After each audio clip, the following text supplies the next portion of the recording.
Hello, students of THEO 1004, Interpreting the New Testament at the University of Nottingham Department of Theology and Religious Studies.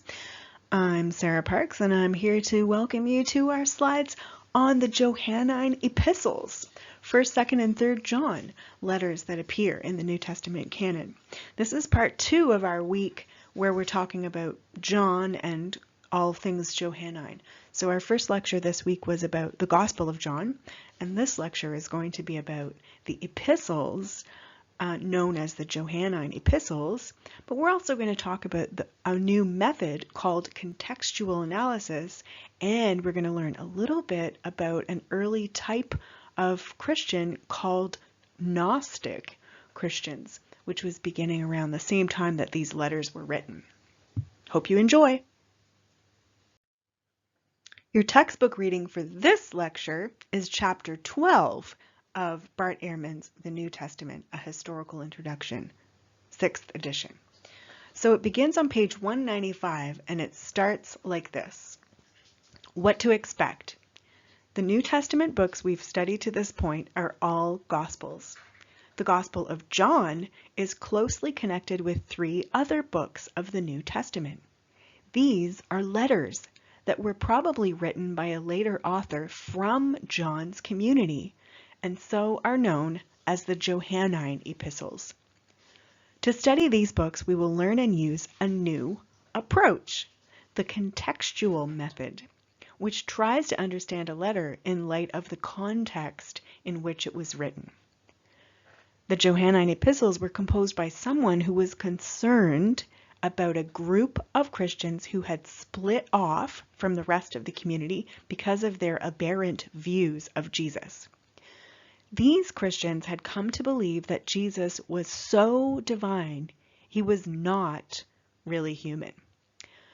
This view leads us into an exploration of a fascinating religious development known from later sources, Christian Gnosticism, a form of belief that claimed that this material world was the creation not of the one true God, but of lower, inferior divinities, and that salvation came by acquiring the knowledge, which is gnosis in Greek, necessary to escape the material world.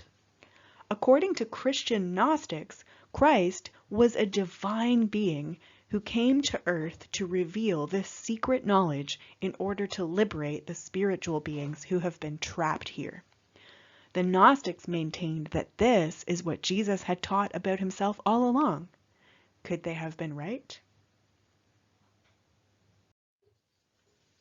What's great about this textbook is that it not only teaches about all the different books in the New Testament and what's in them, it pairs each book with a method of biblical criticism and approach so that you can also, when you get through the textbook, have learned all the different approaches or lenses through which biblical scholars view ancient texts. So if you remember, for the Gospel of John, we talked about the socio-historical method. So now for the Johannine Epistles, we're going to talk about contextual analysis, which is closely linked to socio-historical method. So from page 198 and 199 of your textbook, we can read, contextual analysis is particularly useful to historians who are interested in knowing not only what the literature says or teaches, but also the specific historical circumstances that led to its production in the first place. This approach is closely related to the socio-historical method. The socio-historical method focuses on the social history of the community as it can be traced over a period of time, and the text is used to provide evidence for reconstructing that history. So if you remember, we did that with the Gospel of John. Your textbook looked for clues within the Gospel in order to examine what may have been the way the community around that text developed over time. So the focus of study is actually the community, and so we're in the socio-historical method, we're using the text to learn, to make guesses about the possible community around it. In the contextual method, the principal concern is the literary text itself. The social history of the community that's presupposed by the text is used to explain some of the text's important features. In other words, these two approaches are both very interested in the people around the text, but one uses the text in order to learn about who those people might have been, and the other uses a hypothesis about those people in order to better understand the text. So basically, you're trying to get to the context of a text in order to be able to really understand it. So the quote from your textbook finishes with, "Words convey meaning only within a context. Thus, when you change the context of the words, you change what they mean." So that's why this method of analysis is so important. So here's a really simple, short example of how context totally changes meaning, in case you didn't believe me. Take the sentence, "I love this course."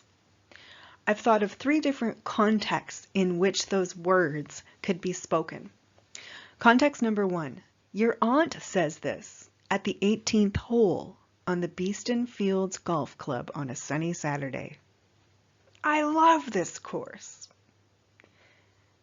So you picture it, you've got the meaning, you know what that means. Put it into a different context. Context number 2, your dad says this during the lime mousse palate cleanser of a 7-course meal at a posh restaurant. I love this course. Quite a different meaning. Context number 3.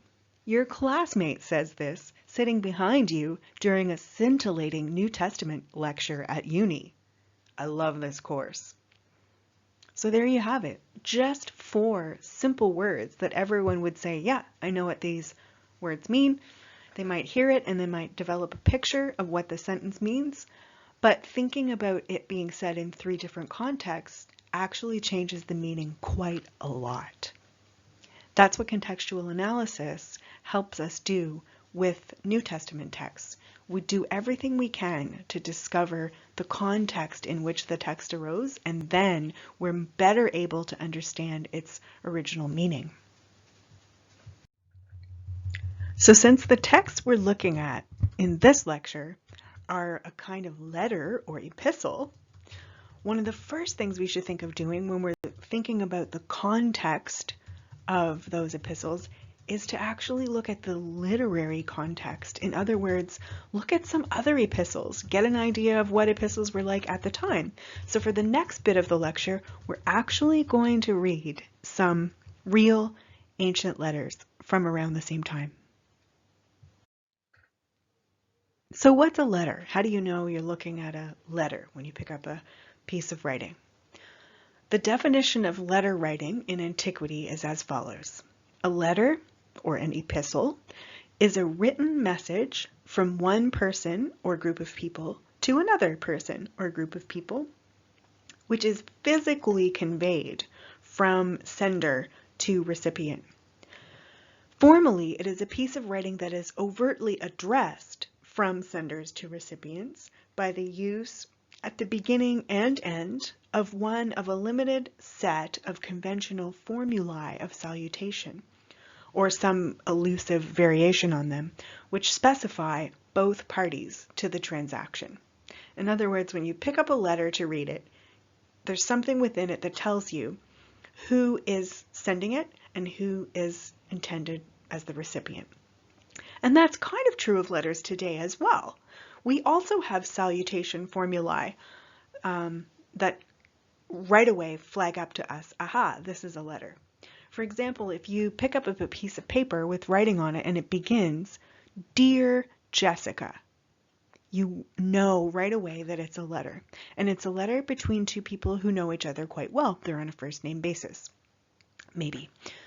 If you pick up a piece of writing and it begins with the formula, "To whom it may concern," that's a letter too, but you know right away that it's a formal letter. It's maybe a business letter, maybe it's a cover letter for a job application, you know that the sender and the receiver are not friends.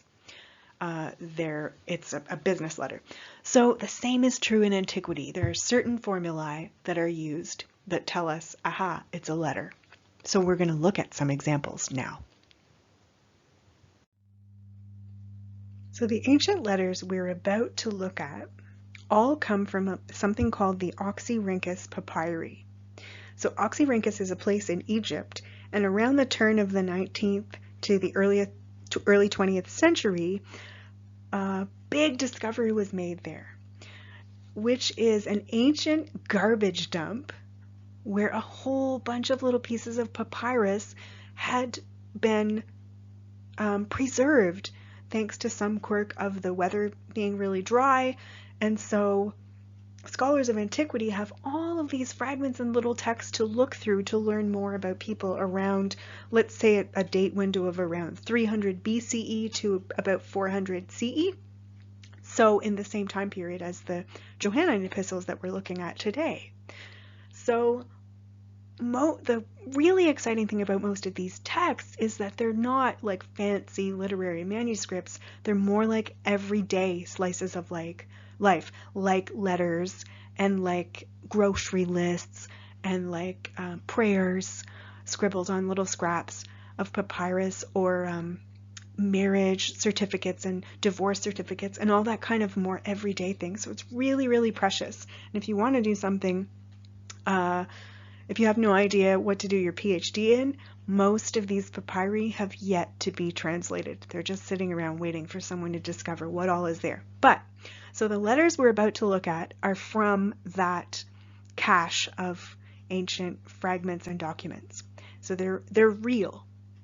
So here's the first one. And before we read it, remember that what we're thinking about today is sort of a contextual analysis. So thinking about what can we learn about communities through texts, and once we piece together things about communities, how does that help us understand the text better?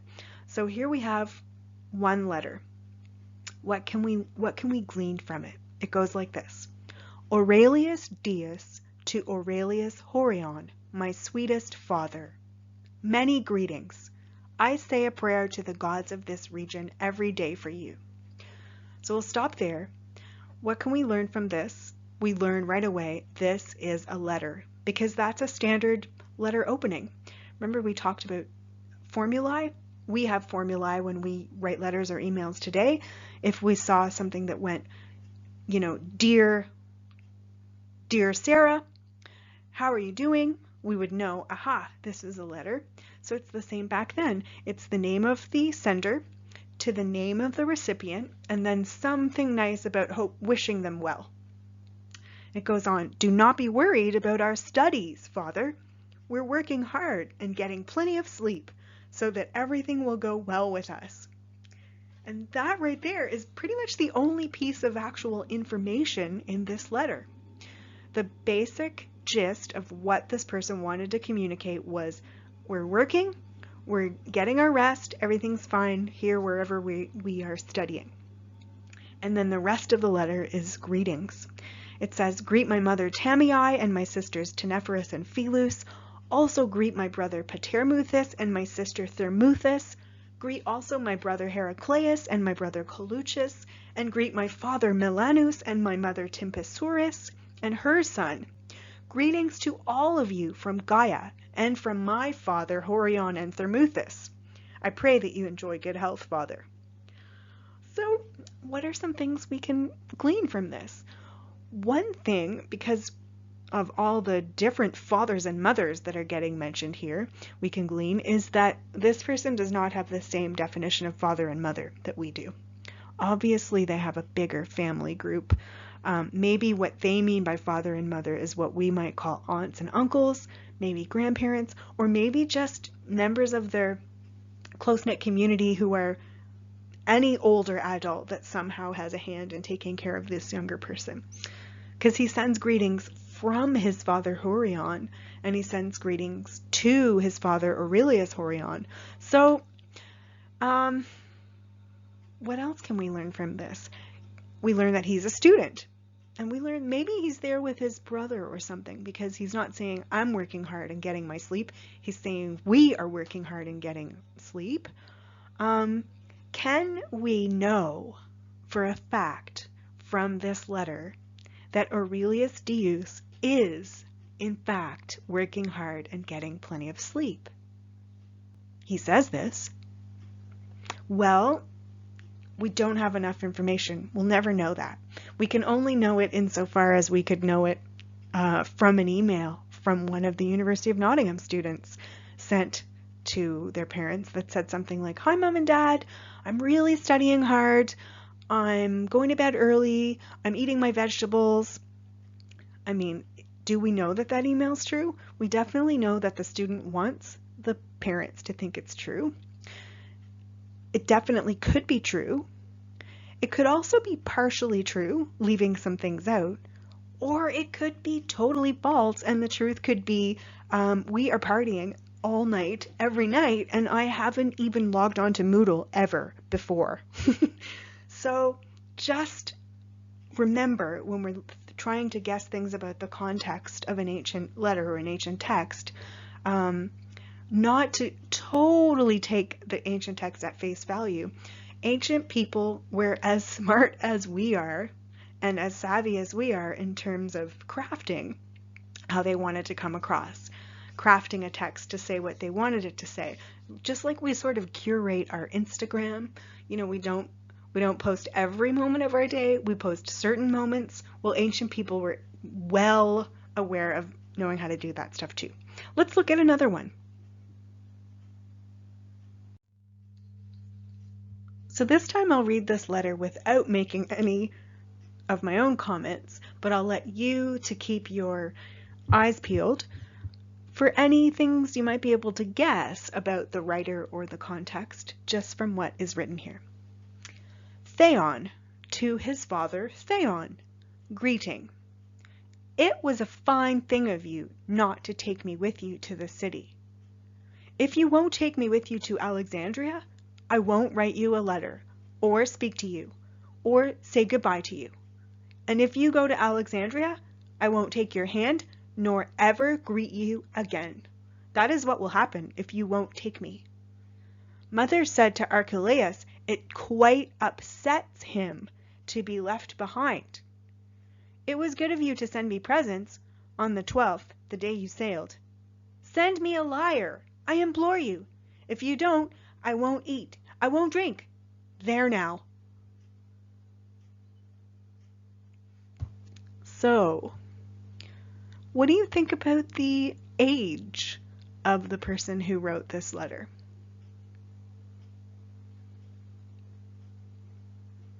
I'm thinking it might be a kid.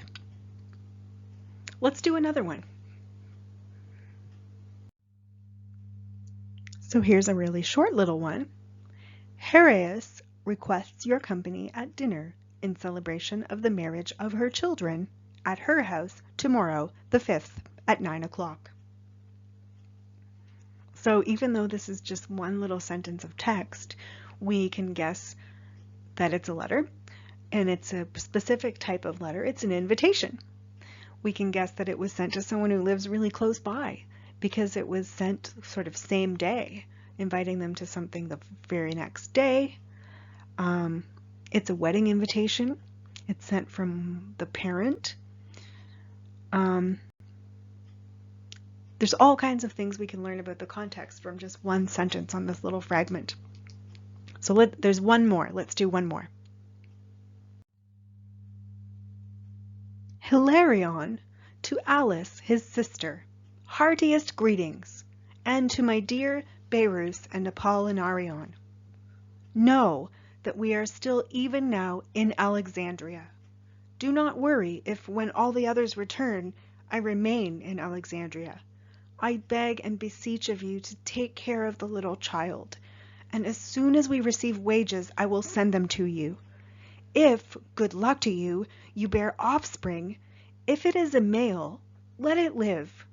If it is a female, expose it. You told Aphrodisias, do not forget me? How can I forget you? I beg you, therefore, not to worry.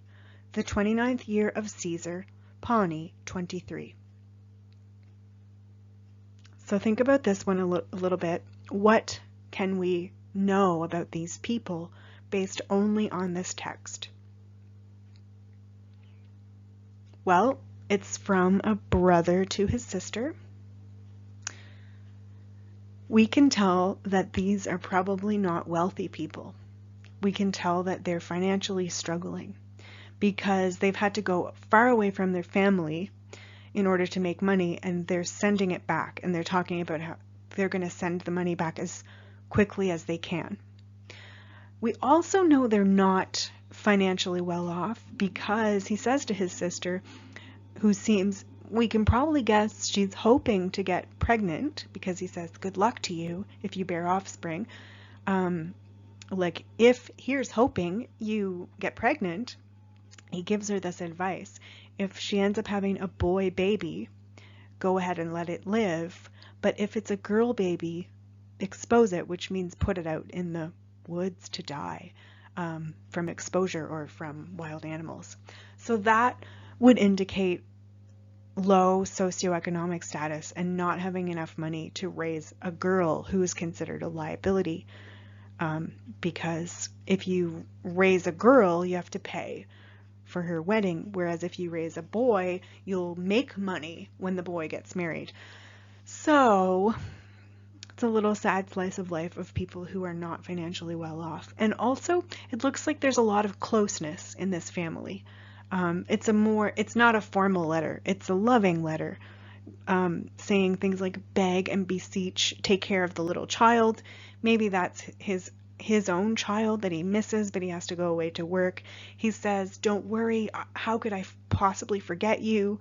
There's a lot of closeness there and financial worries.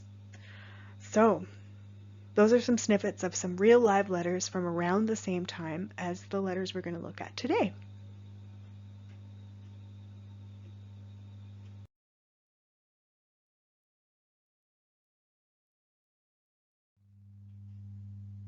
So here we have, once again, the same recurring graphic of the books of the New Testament in the order in which they appear in the New Testament canon. And I keep using this graphic over and over to talk about the different books. Today, what I want to draw your attention to is if you look at all 26 of those books, most of them, the vast majority of the books in the New Testament are one or another type of letter or epistle. So all of those green ones are epistles, and the ones that are circled that we're talking about today, 1st and 2nd and 3rd John, are kind of epistle, but they're not all exactly the same genre. The letters we've just looked at from the Oxyrhynchus papyri are real letters from one person to another person, in the strictest sense, the way we would write a letter today, like dear person, information from me. But there's kind of a range of different kinds of letters, and some of them are a bit broader and less specific and occasional than others. And that's what we're looking at with the Johannine Epistles. 1st and 2nd and 3rd John are located in a group that we call the Catholic epistles, or the general letters. Catholic actually means universal. So what that means is these letters don't necessarily have one specific recipient. They might be more like letters that are meant to circulate around generally to people. So yes, 1st and 2nd and 3rd John are some of the Catholic epistles. They seem to, or ostensibly, we think they address members of the Johannine community.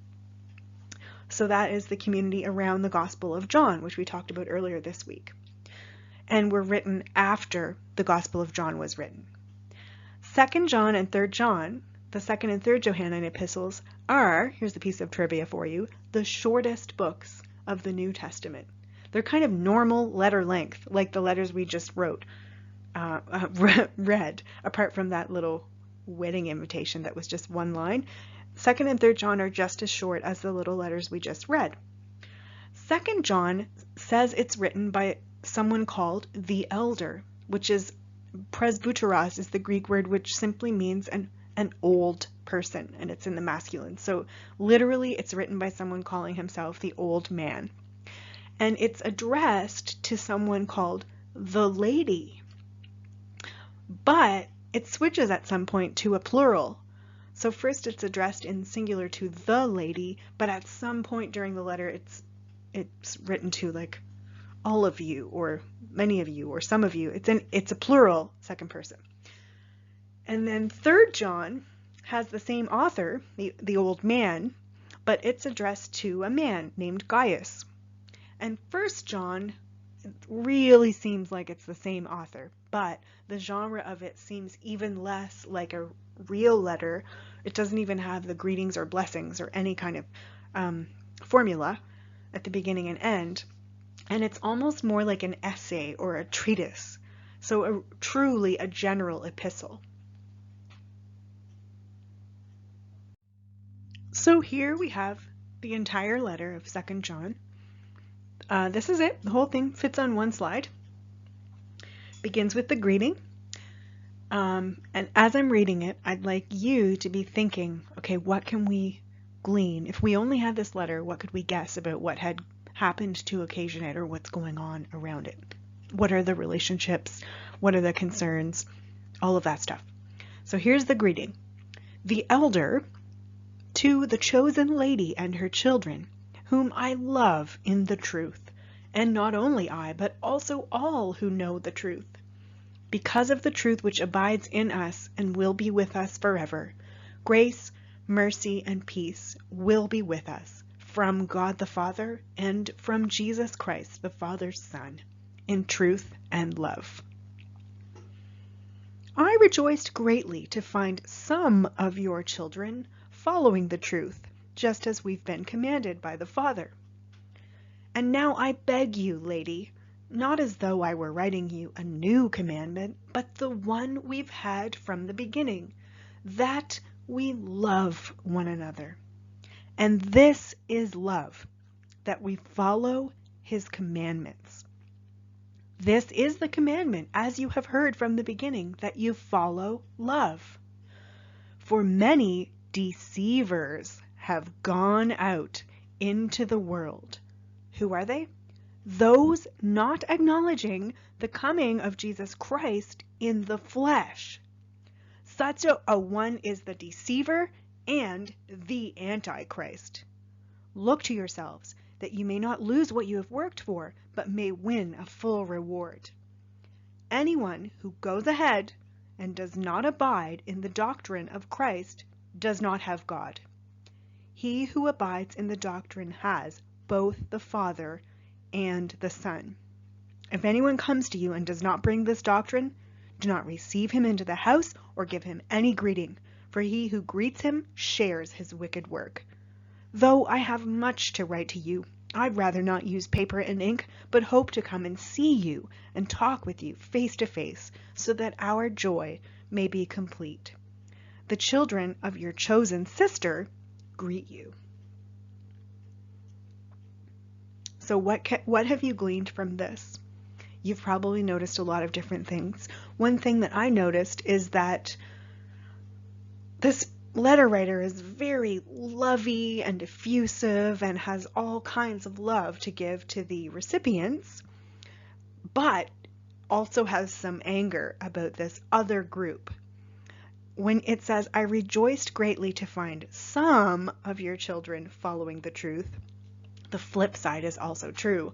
I am enraged to find some of your children not following the truth. And then he does go into detail about who those incorrect children are. He says they're those not acknowledging the coming of Jesus Christ in the flesh. So this is an issue that's up for debate in this community right now.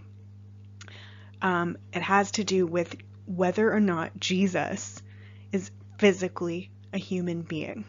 And this is obviously something that some people are saying, which has occasioned this letter to say, hey, those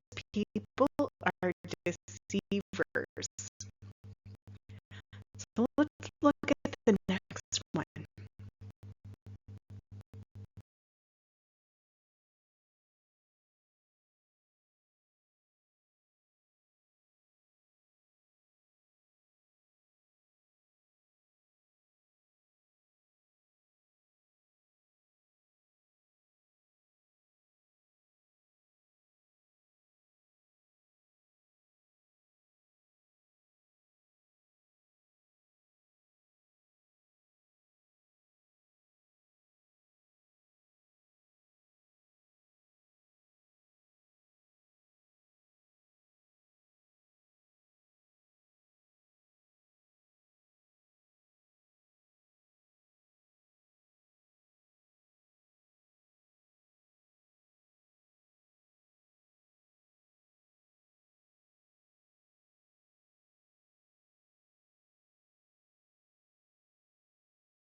So thinking about the themes we kind of picked up on in 2nd John, thinking about some kind of disagreement within the community, let's have a look at 3rd John. Once again, everything on this slide is the entire letter. It's a very short letter.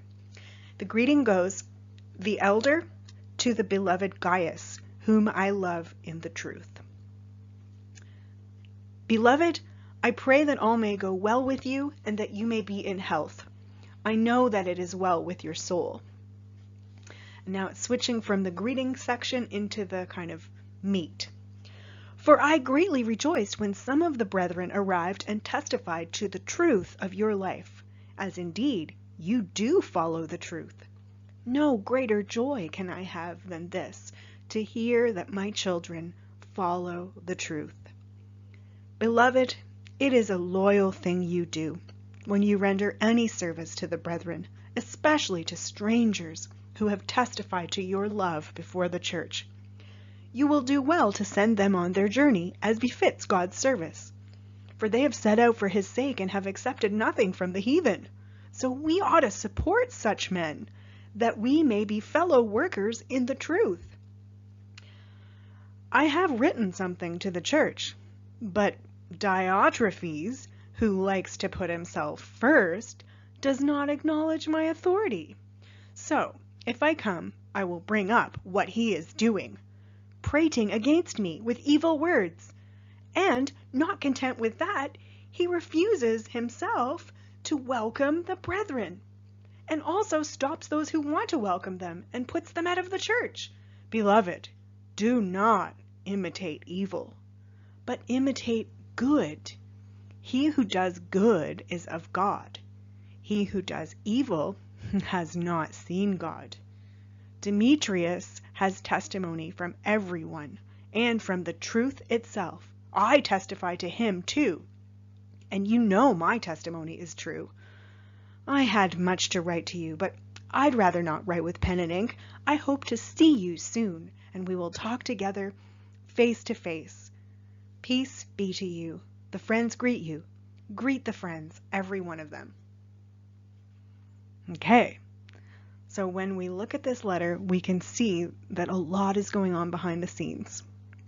There is division here, the painful division. There's kind of a tension between different people who want to have authority and who disagree about who is a brethren and a friend and who is not. So yes, there's a lot we can guess at from this letter too. Notice that it looks like it's the same person who wrote 2nd John, because it looks like he likes to start out really lovey and be effusive with like how joyful he is hearing that his beloved children are following the truth, and then he switches to like being pretty angry, and then in the end he kind of gives up writing and says, "Oh, I have so much more to say, but I'd rather not write it. I want to see you in person." So that's kind of his style. Super lovey, enraged, and then, "Oh, I can't wait to see you." So you're probably starting to see how that thing we've been doing throughout this whole class, where we try and think about each book on its own terms and try and think about how they kind of fit chronologically, how they relate to each other, and what is the situation behind each book. You can see that when we do that, we start to notice a lot more things in the text that we might have missed if we just kind of, for example, opened a Bible in church on Sunday morning, read one paragraph out of it. This method of looking academically from a historical perspective, chronologically, taking each book as a whole unit and trying to read the entire thing to see what's really going on with it, can shed a lot of light. It can help us see things that we may have missed even though we might have read something 100 times. So your textbook author, Bart Ehrman, ascribes to what we learned about called the synagogue expulsion theory, which is that a community around the Gospel of John and around the Johannine Epistles is in a very traumatic kind of a breakup. There are different there was a group that was all together in harmony, but that started to have disagreements that they just couldn't overcome, and then broke apart, and then started, as we see from these letters, kind of gossiping or slandering each other and telling people like, no, come to my group, that group is evil, and vice versa. So if you look at page 200 in your textbook, it talks about the Johannine community that some scholars who kind of follow this type of hypothesis have tried to reconstruct from the epistles and their surrounding context. He says that there are clues within the Johannine letters about the historical context that prompted the author to produce them. The most important event in the recent history of this community, if we read between the lines, seems to be that it had experienced a serious rift, a divorce, a breakup.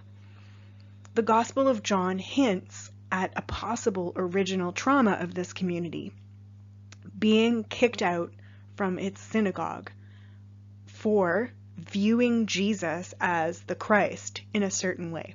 And if you want to look in John's Gospel to see why people think that, look at John 9:22, John 12:42, and John 16:2. And you could also have a Google or check out New Search and look for the synagogue expulsion theory to read more about that. Remembering that it is only one hypothesis and that other scholars imagine things around John to be different. And then your textbook goes on to say, not long after this rift, so not long after the people around the Gospel of John experienced kind of a breakup with their synagogue, another rift occurs, which we saw when we read those two epistles, 2nd and 3rd John. Another breakup is occurring that caused those Johannine letters to be written. It's some kind of faction within this Johannine community that split off again and kind of left in a huff, bringing lots of people with it. Check out 1 John 2:19, which explicitly mentions it. And what we can guess from the Johannine epistles that the author's complaining about, this split off group has, quote, denied that Jesus is the Christ. Check out 1 John 2:22 for that. So how could there be people who are Jesus followers, but then they left because they didn't believe, according to the Johannine epistles, that Jesus was the Christ? Well, we know from lots of documents in the 2nd century that there was sort of an ideological battle going on, or theological battle, that had to do with whether, like, who was Jesus? What was the nature of the word Christ? What did a deliverer or an anointed one or a savior really mean? When we're not in an apocalyptic context, we don't think the world is ending the very next day. The Romans have not been overthrown. The temple has been destroyed and it's not being rebuilt. How do we reconfigure who this Galilean Jewish teacher was when we're starting to have texts like the Gospel of John that really strongly hint that this guy is divine? Well, there are all kinds of groups that respond differently, and if there's a spectrum that goes all the way from Jesus is a human being only, all the way through like, oh, he's a little bit of both, to the other end of the spectrum, which is Jesus is only divine but was never really human at all, that was just some kind of mirage, then you're starting to get a picture of all the different kinds of Christians there were in the 2nd century, before Christian theology kind of solidified into more or less one main view. So maybe these people who split off and left thought that John was taking things a little bit too far. Or maybe, and they went back to their synagogue, or maybe some people who split off and left thought that John didn't take things far enough. So either they're saying, oh my gosh, you're saying Jesus is divine, that's not monotheistic, that's blasphemous, and so we're going back to the synagogue. That could be one group around this kind of thing. But this other group that left might have said, okay, yes, we're totally on board with John. Jesus is totally divine. In fact, his physical body was just an illusion. He's just a spirit. He's here to tell us spiritual things, and we know that material reality is bad, so Jesus couldn't even have had a material body. It was just an illusion that he was crucified, because these are people we know of from other texts that we call Docetists, which is from the Greek word for just to seem or to appear. So Docetists believed, they followed Jesus, but they believed that he only appeared human and was completely spiritual.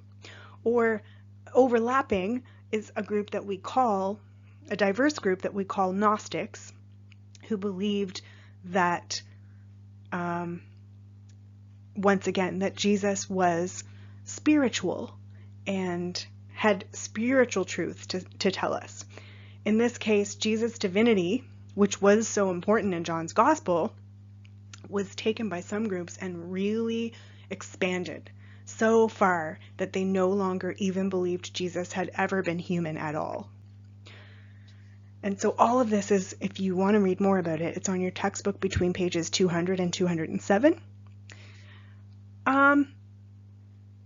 Yes, and as I said before, maybe relations between Jewish and Christian communities or Jesus-following communities were so close at the time, still meeting in synagogues and still basically behaving as Jews, that these some members actually chose to return to the synagogue after the Johannine group split off, going on about Jesus being divine. Maybe some groups just did not want to lose their community. They didn't want to lose the people they ate communal meals with. They didn't want to lose the people that they worshiped with and sang with and did all the festivals and sacred rituals with. And they thought, like, yes, I mean, I did believe that Jesus was the Christ, but I'd rather not lose my community over it. So there are different possibilities for who has abandoned the Johannine community and who's making the author of 1st, 2nd, and 3rd John so angry for believing that these other people just don't believe Jesus is the Christ. So let's keep going. A really good example of the kind of tension that was in the air at this time and how important this was to people and how many divisions there were is another letter from around the same time. And we're talking about reading between the lines. And so I've placed certain phrases in bold to really help you read between the lines of this letter to see a certain theme that the author is hammering home. So this is a letter written by Ignatius of Antioch to the Smyrnaeans. And here it goes. I glorify the God and Father of our Lord Jesus Christ, who by him has given you such wisdom. For I have observed that ye are perfected in an immovable faith, as if ye were nailed to the cross of our Lord Jesus Christ, both in the flesh and in the spirit, and are established in love through the blood of Christ, being fully persuaded in very truth with respect to our Lord Jesus Christ, that he was the Son of God, the firstborn of every creature, God the Word, the only begotten Son, and was of the seed of David according to the flesh, by the Virgin Mary, was baptized by John, that all righteousness might be fulfilled by him, that he lived a life of holiness without sin, and was truly under Pontius Pilate and Herod the Tetrarch, nailed to the cross for us in his flesh, from whom we also derive our being, from his divinely blessed passion, that he might set up a standard for the ages, through his resurrection, to all his holy and faithful followers, whether among Jews or Gentiles, in the one body of his church. Now he suffered all these things for our sakes, that we might be saved, and he suffered truly, even as also he truly raised up himself, not as certain unbelievers maintain that he only seemed to suffer, as they themselves only seem to be Christians. And as they believe, so shall it happen to them, when they shall be divested of their bodies and be mere evil spirits. So, you might read this letter kind of without thinking too much about it and just kind of say like, oh, I've observed that you're perfected in an immovable faith as if you were nailed to the cross of our Lord Jesus Christ, both in the flesh and in the spirit, and are established in love through the blood of Christ, blah, blah, blah. But if you look at what's happening throughout this letter, you start to see that he's really hammering home physicality. He keeps mentioning things that are material. He talks about being a creature. He mentions the flesh. He mentions the seed of David. Like, that literally means David's sperm and the offspring that came from him. Virginity is mentioned. Living a life is mentioned. Being nailed to a cross is mentioned. Suffering and pain. All of these things. Blood. It's very, very physical. And then he comes right out at the end and reveals who his sort of perceived enemy is.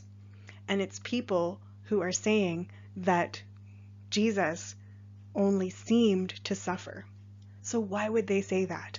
It's because they believe the people called the Docetists, which literally means Docetism is from the Greek word to seem.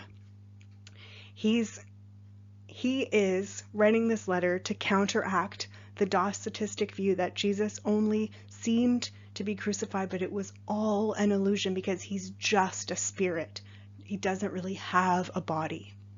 And so Ignatius throws this in their faces by saying, oh, you really like seeming, do you? Well, you guys only seem to be believers. And then he flips a curse onto them and says, like, so you want Jesus to have no body and just be a spirit? Well, at the end of time, when you don't have your body any longer, you'll be a spirit, all right, an evil spirit.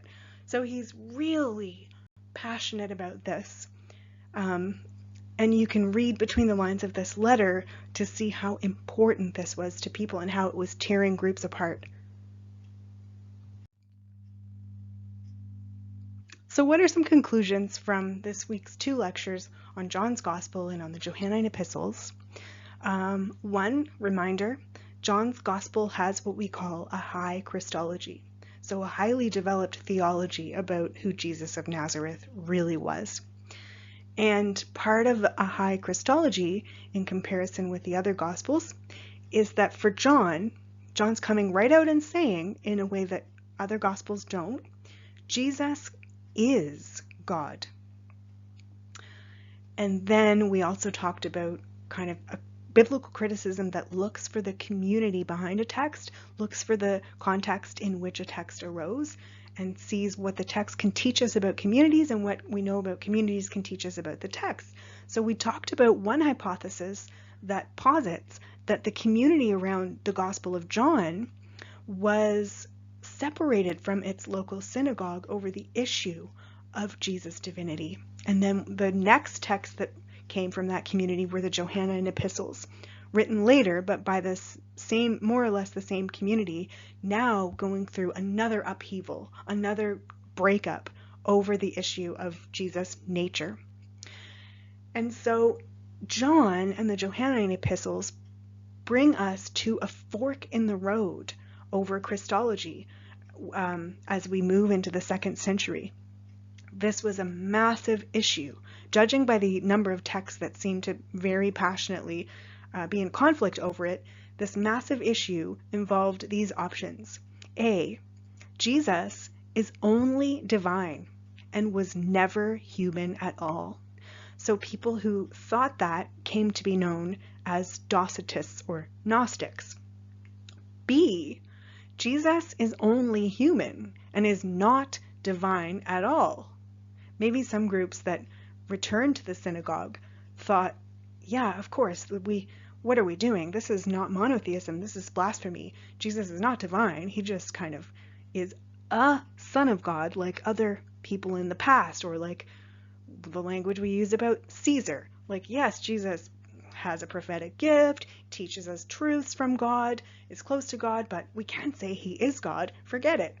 Or C, Jesus is somehow both. He is a human. He was a guy from Nazareth. He did get executed and suffer and physically raise from the dead and ascend, and is also somehow divine. Spoiler alert, C was the winner. C was the answer that won and became Orthodox Christianity. So yes, somehow fully divine and fully a human being, which is actually, when you think about it, the most complicated possible answer to the question of whether Jesus was divine or human. Well, the most complicated answer turned out to be the winner when Christianity was finally institutionalized. In the year 451, the Christian Council of Chalcedon came out with a written creed. We call it the Chalcedonian Creed, and it stands as official doctrine for most, or at least many, churches to this day. And it contains the Greek phrase, which I'll put in there just for everyone who's doing Greek or who did Greek. Theon aleithos kai anthropon aleithos. Theon aleithos kai anthropon aleithos. So aleithos means truly. Theon means God, a god.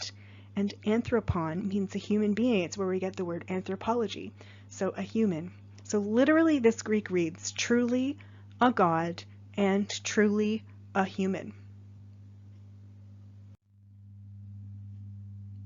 This means that those debates we are starting to see when we carefully read the Gospel of John and the Johannine Epistles, which happened around the turn of the 1st century, those rifts and debates continued to perplex and enrage and confuse and split and engage and interest communities for the next 350 years. Here's a visual way to imagine and conceptualize what it was that people in John's Gospel and the Johannine Epistles and in the 2nd to 4th centuries were really thinking about. It's a triangle, and one tip of the triangle says 100% human being only, and the other tip of the triangle says 100% God, divine only, and then the third tip of the triangle says 100% both. And you see little points all over this triangle that represent where people come down on the nature of Jesus. And you see that Chalcedon, which includes Catholics and most Protestants, the little dot for them is right up as closer than anyone else to that tip of the triangle that says Jesus is 100% both human and divine. But you see, for example, Muslims, you see they fall down here on this tip that's 100% human only, along with someone from antiquity that we call the Ebionites. And then you see who's really, really close to the tip that says 100% God only. Well, the Docetists, the ancient Docetists, the people who said, oh no, Jesus only seemed to be human. He's completely spiritual. And then you have the Gospel of John. It's on its way. It's on its way toward in between 100% both or 100% God. It's on the spectrum kind of between. And you see Mark's Jesus is down the earliest gospel. It's not right on 100% man only, but it's pretty close. So if you kind of date all of these different groups, you can see development, evolution, divergence of views on the nature of Jesus.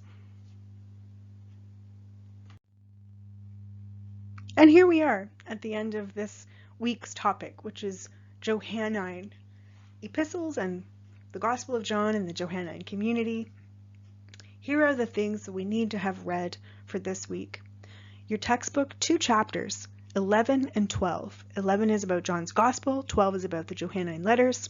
For your primary text, I know we already read the letters, but I also want you to read that whole Gospel of John and keep your eyes peeled for what you can guess about the context, and for what you know about the context can tell you about what's in the letter. Keep your eyes peeled for different sources. We talked about maybe the signs source, or the speech source, the discourse source, the I am sayings. Keep your eyes peeled for questions of Jesus' divinity and all of that. And then next week, the topic is the person who wrote most of the New Testament, or the person who's connected somehow to most of the books in the New Testament, Paul. If you're listening to this lecture and you are in my module, THEO 1004 at the University of Nottingham in 2020, then you have homework. For next week, you have things to read. You've got to read chapter 20 in your textbook, which is Paul the Apostle, the man and his mission. And for your primary text, you've got to read the book of Philemon. And I went easy on you and picked a really short book. So it's just one letter of Paul you have to read, Book of Philemon. And as a side note, have a look on Moodle, because there is a lot of bonus material for Paul and for this week, including a whole extra video lecture on Paul called, I think it's called Paul the Missionary, and I made a set of listening questions for it. So you can listen to that lecture or watch it on video and fill in the listening questions to help you focus. All that's available on Moodle. Okay, thanks.